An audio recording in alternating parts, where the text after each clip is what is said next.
Was here already, not shooting it well. So Darius Garland sits, second personal. Donovan Mitchell back onto the floor after a very brief rest at the 4:32 mark of the quarter. And now John Goble gets Sam Merrill and DeAndre Hunter. Boy, look out. Turner comes to the defense of Mathurin. Boy, you can see something brewing between those two the other night, and that has spilled in and over here to game 4. Yeah, it's definitely getting chippy. And this is important to keep your head. We talk about the postseason being about who handles adversity best. And right now you can see Cleveland just seeming to be a little bit more on edge here, Spiro. Bottom left of your picture, boy, you can see Hunter. Man. Boy, this is going to be an interesting decision by the officials. Yeah, I have seen players thrown out for less.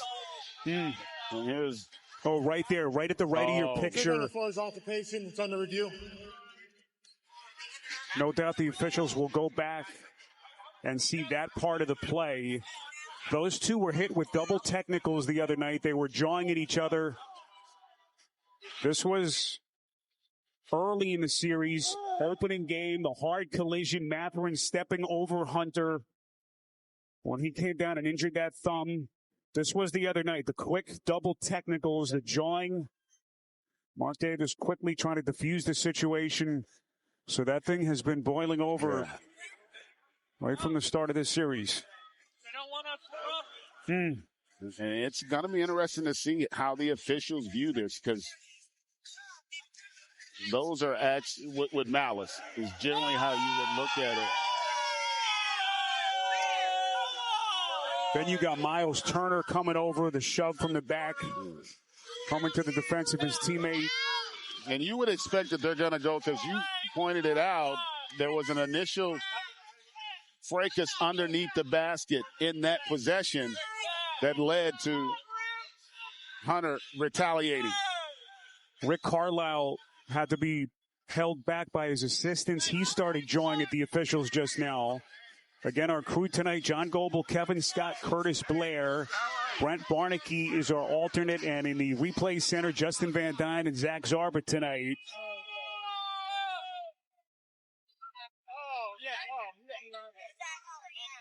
Again, Hunter took contact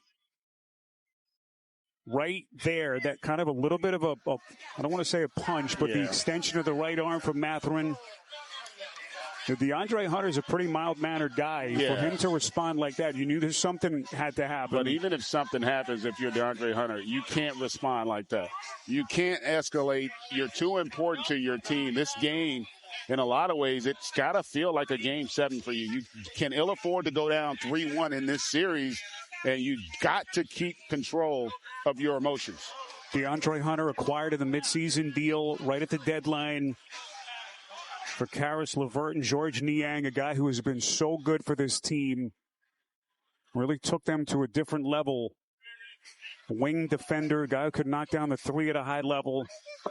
He's been a top-level performer in his NBA career. Now Cleveland and that coaching staff just hoping that they're going to have him for the rest of the night. Yeah, and a terrific talent. He's a high-character guy, but this is just a scenario. Again, I understand wanting to have get back, but you've got to do it in the course of the game. You can't do something as blatant as that. That just puts your team at such a disadvantage if you are ultimately ejected. Obviously, the length of this delay and this replay, GA, lends you to think that we're going to have some serious officiating decisions here.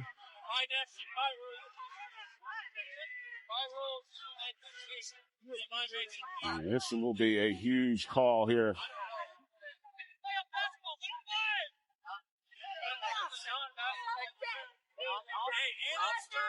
So they have seen enough from the video replay monitor. And one thing also, like, the officials don't want to eject anyone in a situation like that. You don't want to become a part of the story, but you've also got to do your job. And here now is our crew chief, John Goble, with the official announcement. After the personal foul, There's a dead ball contact by Matherin where he extends a close-handed fist into the sternum of Hunter. He's being assessed a flagrant foul penalty 2 for this act. Hunter is being assessed a technical foul for the push to Matherin and a technical foul on Turner as well. Therefore, play will be resumed with Hunter shooting 2 free throws for a flagrant foul penalty 2. It will be Cleveland basketball. So Benedict Matherin, flagrant 2, is ejected, and technicals assessed to both DeAndre Hunter and Miles Turner. They're deeming that a punch, and this is retaliation. I will say I'm shocked that they didn't eject Hunter, but what a huge break there for the Cleveland Cavs. Yeah, that last replay we showed, they clearly extended there. That's DeAndre Hunter looking in the direction of Benedict Matherin after the announcement. We documented it. They have had issue all series long, and that's part of what happens. You know, these are divisional rivals. There's a history between these two organizations. But that's also a significant loss if you're Rick Carlisle and the Pacers. Benedict Matherin, starter, 48 games this year, average better than 16 points per game. Such a huge loss now for Rick Carlisle. Remember, Matherin missed their postseason run to the conference finals last year with that shoulder injury. So one of Carlisle's biggest bench players is done for the night.